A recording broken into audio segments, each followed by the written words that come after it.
ធម្មដល់ក្រុមអត្ថាធិប្បាយទូរទស្សន៍ជាតិកម្ពុជានិងវិទ្យុជាតិកម្ពុជានាថ្ងៃទី3នេះសូមគោរពជូនពរលោកអង្គញានិងលោកជំទាវសូមជួបប្រទះទៅនឹងព្រះពុទ្ធពរទាំង4ប្រការ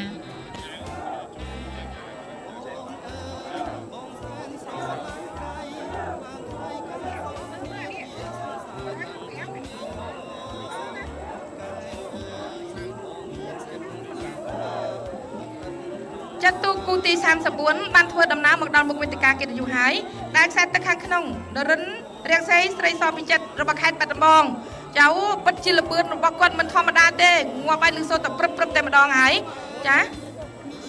នរិនរាំងសីស្រីសពីចិត្តរបស់ខេត្តបាត់ដំបងចាលឿនលយអស្ចារ្យខ្លាំងមែនទែនហើយបានមកដល់ទីប្រន់ហើយ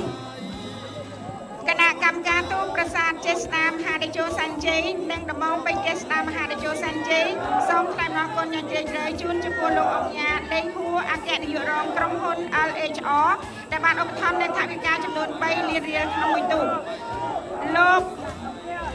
បិនប៊ុនឆាល់អគ្គនាយករងក្រសួងយុតិធម៌ដែលបានឧបត្ថម្ភនំប៉័ងសាច់ចំនួន100ដើមនិងគោជល8កេសលោកបិនសូឈីអនុប្រធានមន្ត្រីរៀបចំដែនដីរាជធានីភ្នំពេញបានឧបត្ថម្ភគោជលចំនួន20កេសលោកទួនសកុនប្រធានមន្ត្រីហិរញ្ញវត្ថុខេត្តព្រៃវែងបានឧបត្ថម្ភថវិកាចំនួន1លានរៀលក្នុងមួយទូលោកយឹមសំអាងប្រធានការិយាល័យបុគ្គលិកនៃមន្ត្រីសុខាភិបាលរាជធានីភ្នំពេញបានឧបត្ថម្ភថ្នាំពេទ្យចំនួន20ប្រអប់ចតុគូទី35បានធ្វើដំណើរមកដល់កងពន្ធទី2ហើយដែលខ្សែទឹកខាងក្នុងមានឈ្មោះថានាគទេពកុមារសង្វាតទឹកសែនតេជោរបស់ខេត្តកណ្ដាលចំណែកឯខ្សែទឹកខាងក្រៅមានឈ្មោះថាសង្ហាមានជ័យរបស់ខេត្តព្រៃវែងពាក់ស្លាកលេខ075ចាឯកសណ្ឋានរបស់គាត់គឺដូចគ្នាចាប៉ុន្តែលបឿននៃការអុំមិនដូចគ្នាទេចាលបឿននៃការអុំគឺខុសគ្នាឥឡូវនេះឃើញទូខ្សែទឹកខាងក្រៅកំពុងតែដកខ្លួនបន្តិចម្ដងហើយចា